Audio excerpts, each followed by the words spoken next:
I'm Yuri. And we're going for a drive.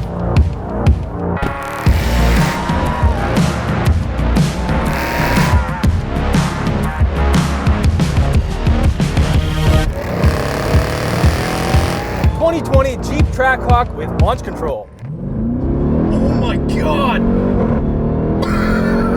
Holy shit. That's insane! 2020 Jaguar F-Pace SVR with no launch control.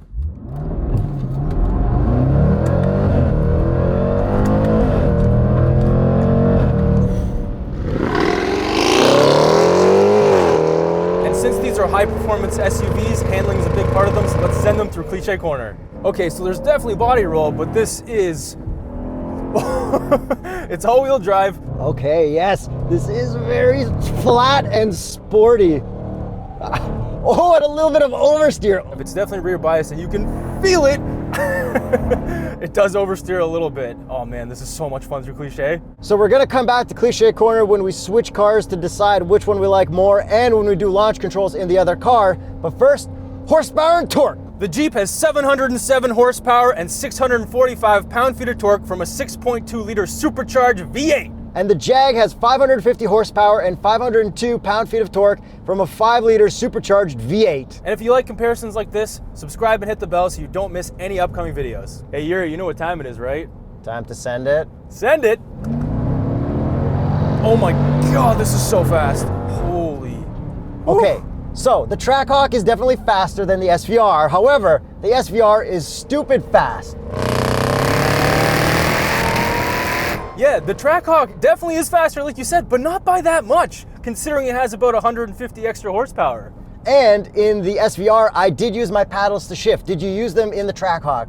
Oh, absolutely not. There's no way you can keep up with this laggy gauge. So we had this in the last Trackhawk we drove. You can program the shift points for the shift light, but it's so hard to get it absolutely right. And we both have the same ZF 8-speed auto, so the transmissions are amazing in both of these. It's just the digital gauge that sucks in the Trackhawk. Yeah, we had no problem with hitting those shifts in the Hellcat Red Eye, which had analog gauges. Yeah, and the transmissions themselves actually shift really quickly. It's just the gauges on the Trackhawk. The transmissions are amazing though. Okay, next thing, when we were ripping it, did you hear my awesome exhaust from the SVR? Every time I upshifted, you got the chainsaw grrr. It does sound really good, but the supercharger whine from this Trackhawk coupled with that exhaust is some of the best stuff I've ever heard. So let's cut to an exhaust clip and you guys tell us in the comments which one sounds better.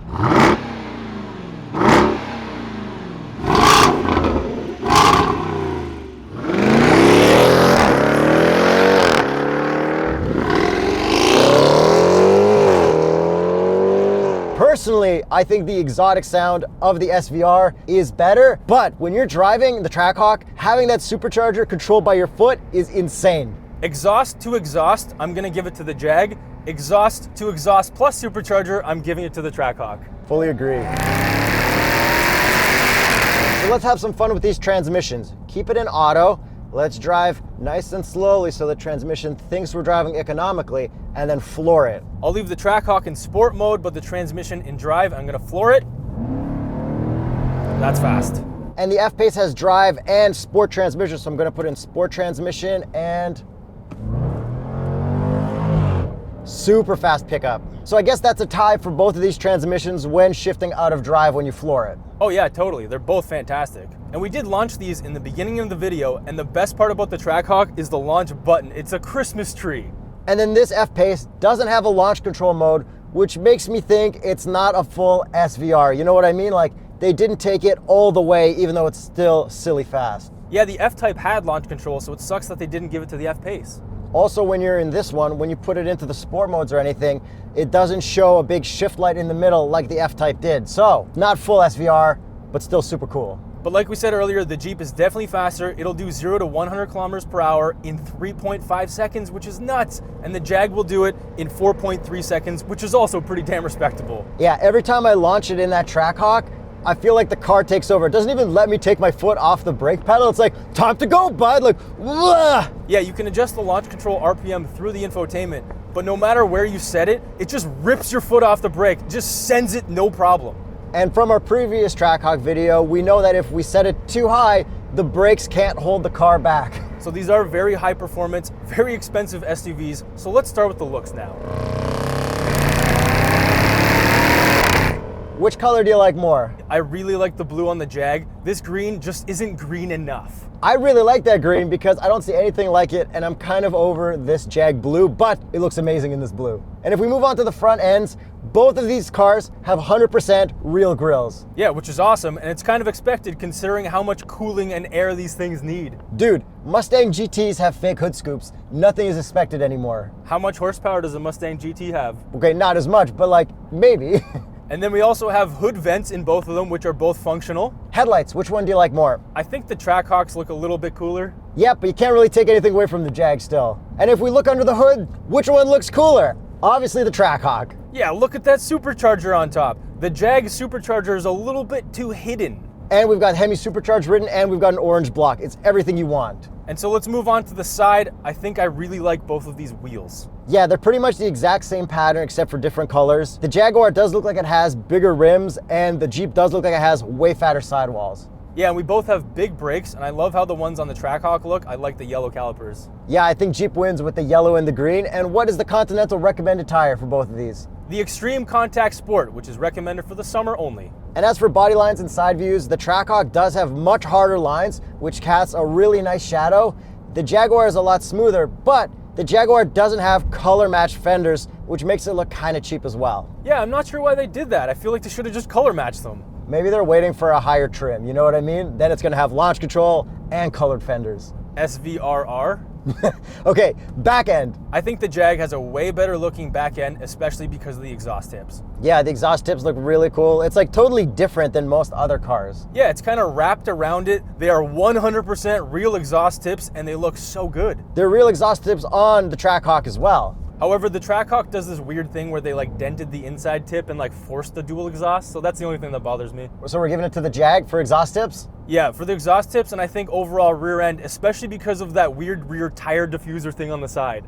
Yeah, I've never seen that before, and it actually looks really, really cool on the Jag. And then taillights, I think the Jags look just a little bit cooler. They both have little spoilers, but the Jag has a little spoiler on the little spoiler. When they make the SVR R F-Pace, it's gonna have another spoiler on top of that. I just figured out what it's gonna be. It's gonna be the Project 9. I'm okay with that. So overall, looks-wise, I think the Trackhawk's more badass, and I think it wins. I think so too. I like a lot about the Jag, but the Jeep is just more badass. But I guess if you're looking for like a subtle Euro-looking car, the Jag is definitely your pick. Well, since Jag is British, you're Brexiting out of Europe, so that's not really European. Yo, they're already gone. They left. Yeah, well, technically it's also Indian, so I don't even know what's going on anymore. Hey, Yuri, I haven't floored it in a while. Oh my God. I guess I gotta floor it now too. Man. Yeah, that sounds good. I love hitting upshifts right at the red line on the Jag. Do you like hitting upshifts on the red line on the Jeep too? I would love to if I knew how to do it. No, I don't think you can. I'm totally convinced nobody can hit shifts on the red line in that Jeep. I just need to state for the record that if you ever try a Trackhawk and you don't smile, you're dead inside. But I have noticed that in the Jag, if you floor it with traction on, especially like in winter, colder weather, the traction will like buzz and not let you floor it. You need to have at least one traction off if you want to rip it at all times. And in the Trackhawk, if you put it in track mode, it turns off traction and you can definitely get this thing sideways. And you can definitely slide the Jaguar a little bit as well. So let's talk about these interiors. One is obviously slightly more premium than the other. And that would probably be the Jaguar that I'm in. But the Jeep's interior is actually really nice. We've got carbon fiber, we've got some nice patterns and materials. So in this Jag interior, we've got black and white, and we've got quilted stuff everywhere. We've got these really cool race seats up in the front. It's overall like super luxurious with a good amount of sportiness. In the Trackhawk, there's a ton of leather. All the touch points are really soft. The seats are not as well bolstered, but they're so comfortable. Yeah, I feel like the Trackhawk has a touch of American sizing built into it, if you know what I mean. Oh, I know what you mean, and I'm definitely more comfortable in these seats. But I feel like it's a little more open, a little more roomier in the Jag. So the Jaguar does have heated and cooled seats. How about the Trackhawk? The Trackhawk also has heated and cooled seats and a heated steering wheel, as does the Jag. And both sound systems are absolutely banging. Bangin' not Olufsen. So now to the very important stuff. Apple CarPlay, Android Auto. The Jaguar and the Trackhawk both have Apple CarPlay. And they both have Android Auto as well. So we've got a wider infotainment screen in the Jaguar, so I've got my Apple CarPlay in widescreen. Yeah, and I personally like the one in the Jeep. It's just more intuitive. I think everything just works a little bit better, and the layout is great. Yeah, that's true, but they both have rewinding satellite radio stations, so for me, no real issues. And does one have a better reverse camera than the other? Yeah, the Jeep has a really bad low-res reverse camera, but it's very clear. What do you mean low res and clear? I can't see anything in the Jeep's backup camera. No, you can see where you are, it's just not the best resolution. There are some cameras where you can't see where you are, and it's bad resolution. At least it's not distorted, I'll give you that, but the Jag system is so much better. Yeah, it's got the 360 camera and the reverse camera, which we somehow figured out to show on the screen at the same time. But the funny part is, the 360 camera in the front shows part of the blue bumper. Yeah, what's with that? I've never seen that before. All right, what actually happened is somebody installed the camera in the mirror at the wrong angle. Brutal. That's why the line isn't straight. But on the bright side, both of these do have automatic parking, which is very nice. And then we both have adaptive cruise, and only one of us has a real lane keep assist, and it's not the Jeep because it doesn't keep you in the center of the lane. Yeah, I used the lane keep in traffic and on the highway, and it was so good. It's like one step below the Hyundai Palisade and the Kia Telluride. And so let's talk about these gauges. I did mention how laggy they were in the Jeep earlier, and yes, they're still very laggy, but they're very customizable, which is really nice. Yeah, you get a lot more information for all your horsepowers, your torques, and all that kind of stuff. Where in the Jag, it's pretty simple. It's nice and clear, it's not laggy, but when you're in sport mode, the tach is red, the gauges are red, and the red line is red. So it's hard to really see when it's time to shift. And in the Trackhawk, everything's just flashing at you. You kind of don't know really what's going on. It's better to just leave it in auto. But the Jaguar has a head-up display, which is very nice. It shows what gear you're in, and it flashes red when it's time to shift. It doesn't have like sequential shift lights, but if you hit it when it turns red, it's perfect every time. So would you give an overall winner to the gauges? It has to be the Jag because it doesn't screw up your shifting. Yeah, you're right. That's so annoying. All they need to do is up the refresh rate on the RPM gauge, and that's it. Not even. Take the ones from the Challenger Red Eye that are analog, put them in there because they're proven. Do that. Maybe they don't want people to drive with the paddles, but anyways, let's talk paddle quality. Yeah, so I've got these weird little half paddles on the Trackhawk, and I really don't like them. Yeah, they're there so that you can use the bottom half to change your radio controls from the steering wheel. The Jaguar, however, has full-size metal paddles that have cutouts for plus and minus that can probably scratch your finger, which is awesome. And overall, steering wheel wise, I don't really have a preference. I think they're both really nice. I'm a little bit more Jaguar. I like how it's not chrome, it's just a satin shiny metal. And the most important part of this interior, the visors. Oh, 3, 2, 1. Yes! Ah! Full pass. Okay, how about the next important part of this interior? If we look at the trunks, they both have a decent amount of room for carry-ons, but let's find out about the box test. Box test. 1, 2, 3, 4, 7, 8, 9, and 10. 7, 8, 9, 10, 11, 12, 13, and 14. Get your own box on patreon.com/TheStraightPipes. And the third most important part of the interior, the cup holder test. The Jeep Trackhawk barely passes, but it does pass. Cup holders in the Jag will fit a small cup, no problem, but the cup holder grips are super grippy, which kind of gets annoying sometimes. And let's talk about overall rear seat room. I find that they're pretty good, but I feel like both of them could use a little bit more leg room, especially for your knees. Yeah, and as a 5'8½", they're fine in both, but only the Trackhawk has a entertainment system. Yeah, so I actually have a DVD Blu-ray system, so I've got these nice screens in the back, which if you have children, I'm sure you'd appreciate. And it does have RCA and HDMI, so we can play PlayStation or N64. Theoretically, we haven't actually tried it. And the last thing about the interior before we switch drivers, the Jaguar does have interior lighting. It is that kind of blue GM that we didn't super like, but when you put it to dynamic mode, a lot of that stuff turns red. When you said GM, you just meant cyan, right? Cyan, yeah. From the Chevy Cruze video. And so now it's time to switch drivers. I'm definitely gonna miss the Supercharger whine, but I'm excited for that exhaust sound. Jeep Trackhawk launch control. Oh. All right. Yeah, this is way better. No launch control in the Jag, but send it. Oh my God, that upshift sound.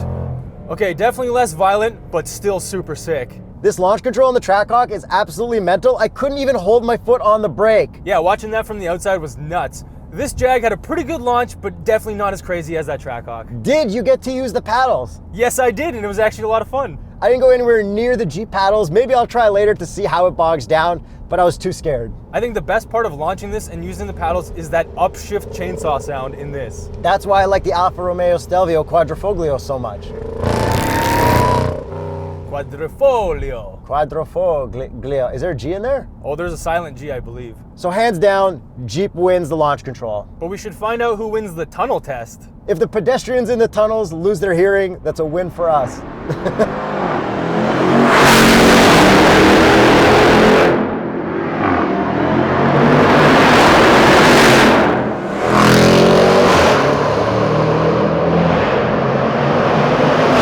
That I'm in the Jag, something that you failed to mention, all this disgusting gloss black that's all scratched up, it's got boogers all over it. What is this? Scratched up piano black doesn't really bother me, so I forgot to mention it.